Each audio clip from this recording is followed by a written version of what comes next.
Thank you very much, Mr. Chairman, and a Happy New Year to all, and look forward to working with all our colleagues. Have been trying to touch base with Senator Sass, and we'll look forward to having him here.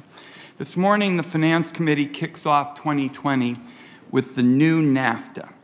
The last few years have delivered one trade gut punch after another to America's exporters, particularly our farmers and our manufacturers.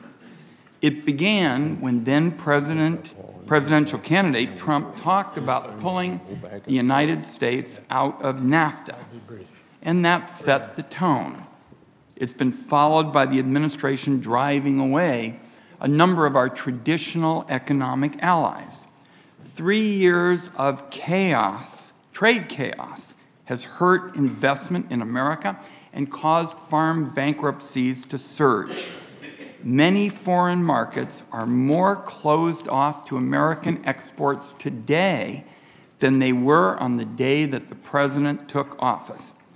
The Finance Committee now has an opportunity to provide a real measure of certainty and predictability to Americans who want to grow things here, who want to make things here, add value to them here, and ship those products around the world. That is what is on offer this morning. The new NAFTA makes a few key changes to our approach to trade that I'm going to address briefly. First, on the enforcement issue.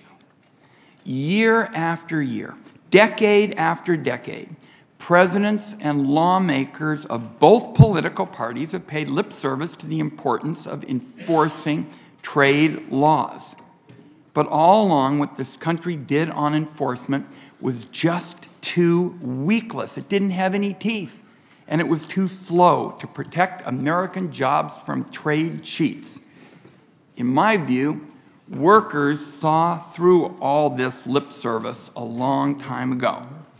When the Trump administration sent up the first version of the new NAFTA agreement, it sure just looked like more of the status quo. It didn't cut it. The language that they offered on enforcement basically didn't enforce anything.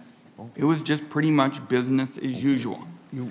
So I, as the ranking Democrat on this side, reached out to our colleague from Ohio, Senator Brown, who has been a crusader for tough labor law enforcement as long as anybody in public life. We said we were going to fix it. And Senator Brown and I reached out to many of you. Many of us on this side contributed to the enforcement package. We talked to many on the other side. And Senator Brown and I developed a proposal that's all about putting more power directly in the hands of American workers and American businesses so they can fight back when they're getting ripped off by trade cheats. And it responds to what we actually heard in our communities. It's a whole lot faster than what we had before. It's a whole lot stronger than what we had before. And what Senator Brown and I came up with is about putting trade enforcement boots on the ground, helping to identify when factories in Mexico violate labor rules. Then our country can penalize the violators, protect the American jobs they tried to undercut. The enforcement process will take a fraction of the time it has in the past. No more forcing American businesses and workers to wait around for what seems like eons while trade cheats rip them off. So after Senator Brown and I did that, we took our proposal over to our colleagues in the House, and we made it clear we wanted to work with them, we wanted input, support, and after we did that, we went to the Trump administration and said, if you want our support on the new NAFTA, you've got to build on the tough trade enforcement proposal that we have been suggesting. We said this is a prerequisite. This tough trade law enforcement is a prerequisite to getting NAFTA done right.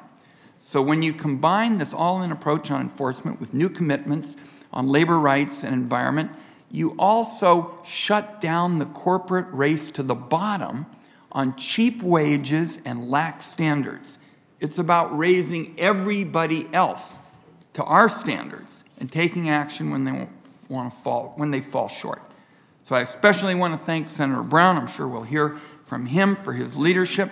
And let me make clear that while he and I have our names on this enforcement package, I can look right down the row, literally, Senator Carper, Senator Bennett, every one of these colleagues contributed to this package, and I know a number of Republicans have an interest in these issues as well. I want to wrap up with some comments with respect to something nobody talked about when the first NAFTA came up, and that's technology and digital trade. Digital trade wasn't a part of the original NAFTA because it basically didn't exist when NAFTA was first negotiated. Everybody in this room carries a smartphone that would have met the definition of a supercomputer back in the early 1990s. But when it comes to rules regarding digital trade and tech, our trade laws have remained stuck in the mindset of decades ago. That is a problem today because the internet is now the shipping lane of the 21st century. Obviously, technology and digital trade are right at the center of a modern economy. They account for millions of good-paying jobs in our country. And most important, technology is woven into just about every major American industry. It's woven into autos, it's woven into manufacturing, healthcare, farming, you can go one after another. So when you talk about fighting for new rules on digital trade, you are talking about creating and protecting red, white, and blue jobs in a whole host of important, good-paying industries.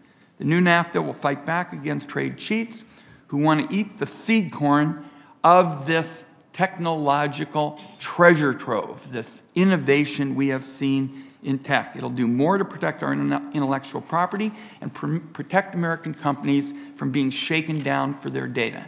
By including established law colleagues, it will help guarantee that small technology entrepreneurs have a shot at building successful companies in a field now dominated by a small number of Goliaths. On agriculture, new NAFTA helps us send more of our dairy to Canada. More of our wine is going to make it to shelves in stores abroad. It ends harmful discrimination against wheat grown here. So these are all significant areas of improvement. In my home state, 1 out of 4 jobs revolves around trade. The trade jobs often pay better than do the non-trade jobs, and almost all of them are small and medium size.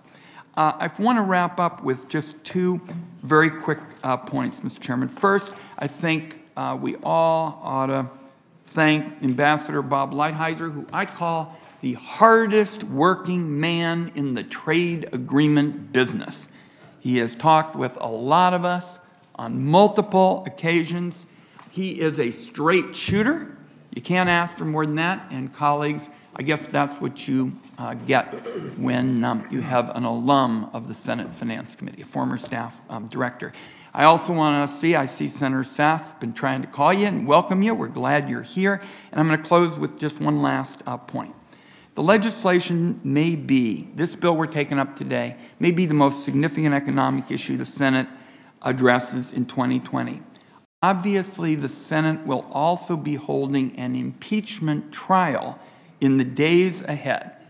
Both of these are extraordinarily important matters that deserve to be addressed by the Senate with utmost seriousness. The new NAFTA agreement must not be used as a convenient excuse to shut down any other business before the Senate. Mr. Chairman, it's been a pleasure to work with you.